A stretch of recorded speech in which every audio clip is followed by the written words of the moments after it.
How to log into Comenity Wayfair Credit Card account. Hi guys, welcome to our channel. Let's begin.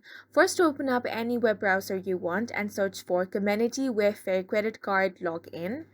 Then click on the very first website, which is Wayfair Credit Card Program. Once you click on this, you're going to find this website right here. Now click on the sign in option, which you can see at the top. Now the first step is to enter your username. After entering your username, enter your password. You can click on the show option to reveal your password in case you have to confirm or recheck it.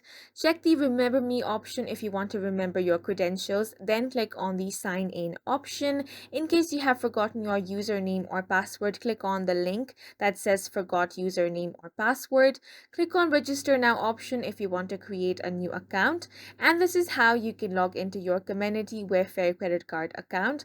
And that's it for this video. We hope you guys found it helpful. Please make sure to hit the like button and subscribe for more videos like this.